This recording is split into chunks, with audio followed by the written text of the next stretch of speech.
Mr. Go David, if you don't mind, let's give a grand applause. Thank you very much. 보석의 천국인 브라질 나라에서 20년 동안 살다가 왔습니다. 지금 보신 영상은 브라질의 바이아에 있는 세계 최대 잠재량이 있는 에메랄드 광산이고요. 그리고 다이아몬드 6,000헥타르, 한국으로는 여의도 20배 정도 되는 규모의 다이아몬드 광산입니다.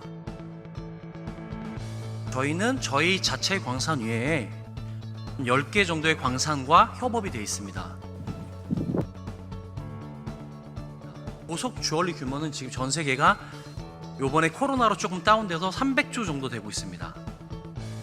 중에 61%가 아시아 시장에 들어가 있어요. 이 보석 시장의 문제점이 뭐냐면 일단 유통 구조가 굉장히 복잡하다는 거예요. 광산에서부터 중간 수집상, 딜러, 도매상, 그리고 세공과정, 소매상까지 굉장히 복잡한 유통 구조를 갖고 있어요. 저희 잼블럭이 하는 거는 복잡한 유통 구조를 최적화시키자입니다. 원석이 나오고 그 다음에 가공을 하고요. 그 다음에 인증서라는 게 나와요. 한 예로 다이아몬드 같은 예를 들면 이렇게 포시라고 해서 중량, 그리고 컬러, 내포물, 그리고 커팅을 따라서 인증서가 나와요.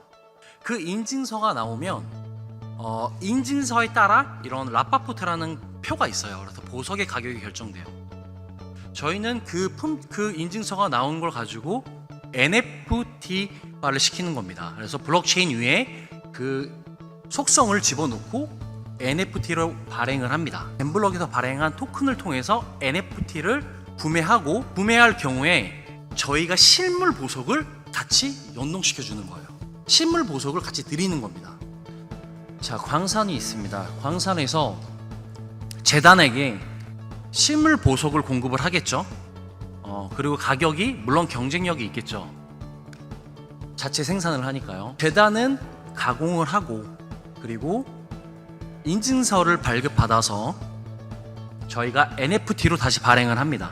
유저들은 잼 토큰으로 NFT를 수합이 됩니다. 거래를 하게 되는 거고요.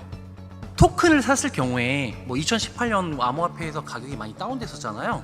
그럴 경우에 저도 느낀 게 가격이 너무 이제 원가 밑으로 떨어지는 것들을 봤어요. 근데 저희 잼토큰 같은 경우는 재단에 판매된 금액의 이제 40%가 보석으로 개런티를 한다. 그래서 보석으로 개런티가 되면 보석이 토큰 안에 백업이 되어 있는 겁니다. 그렇게 보장이 되고 유저들은 토큰을 통해서 광산에 투자도 하고 소비자도 되고 그래서 프로슈머 역할을 하게 되는 거예요. 세계에서 제일 큰 에메랄드가 나온 곳이 저희 지역인데요. 이게 포브스에 나온 겁니다. 309밀리언이면 한국 돈으로 한 3,500억 정도 되는데요. 1,500억 2013년도, 17년도 영국 데일리 잡지에도 나왔고요. 전 세계에 하나밖에 없는 겁니다. 그러니까 컬렉션이라고 보시면 돼요. 근데 보석이 종류가 많잖아요. 화이트 다이아몬드는 흔하잖아요. 1캐럿짜리가 똑같은 게 많아요. 노멀한 이런 화이트 다이아몬드 같은 경우는 올라가는 만큼 토큰이 올라가겠죠. 그걸로는 조금 메리트가 부족할 거예요. 그렇죠? 근데 NFT의 특징이 뭡니까? 희귀성이잖아요. 이런 것들은 희귀성을 가치를 인정받습니다. 그래서 저희가 NFT로 속성을 집어넣고 가격을 저희가 저렴하게 NFT로 제공을 해드리고 10,000캐럿 정도 가까이 되는 에메랄드고요. 운송 같은 경우도 합법적으로 브링스라는 회사를 통해서 저희가 전 세계로 배송이 가능합니다. 토큰은 35% 3억 5천 개가 풀리는데 사람들이 토큰에 투자하는 이유는 간단하잖아요. 가치가 올라가야 되잖아요. 그럼 가치가 올라가는 원리를 잠시 설명해 드릴게요. 자, 잼 토큰이 판매가 되는 거에 40%가 제가 보석으로 개런티를 한다고 드렸어요. 그러면 NFT화를 시켰죠? 보석이 나온 걸. 자, 나온 거를 가지고 누가 NFT를 구매합니다. 그럼 소유권이 넘어간 거예요. 그러면 백업이 돼 있던 보석이 바깥으로 나가겠죠? 그렇게 나갈 경우엔 잼 토큰도 같이 소각이 됩니다. 그래서 최소 35% 이상이 토큰이 매출이 뛸 때마다 토큰이 소각이 된다고 보십니다. 그러니까 매출이 뜰수록 수요는 높아지겠죠?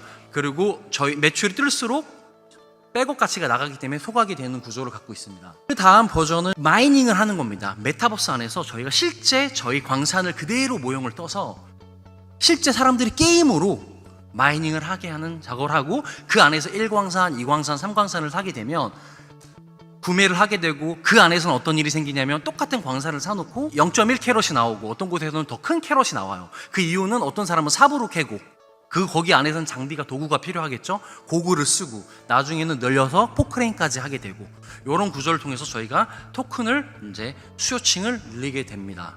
일단 첫 번째 젠블럭이 되는 이유가, 첫 번째는 재원이 있다. 네, 재원을 가지고 있고요. 두 번째는 가격의 경쟁력이 있답니다. 보석 시장에서. 보석 들었겠지만 300조가 넘는 시장입니다. 아시아가 61%입니다. 거기서 가격 경쟁력을 우위에 있다. 세 번째는 저희 광산팀이 지금 새로 한 회사들이 아닙니다. 다 10년, 20년 된 실무진들이 갖고 있고요. IT의 강국 한국의 기술진과 협력을 하고, 무궁무진한 재원을 가진 브라질과 협력을 해서 가상세계와 실물과 아우러져서 새로운 생태계를 만들려고 하고 있습니다. 비트코인이 디지털 골드라고 많이 비유하잖아요.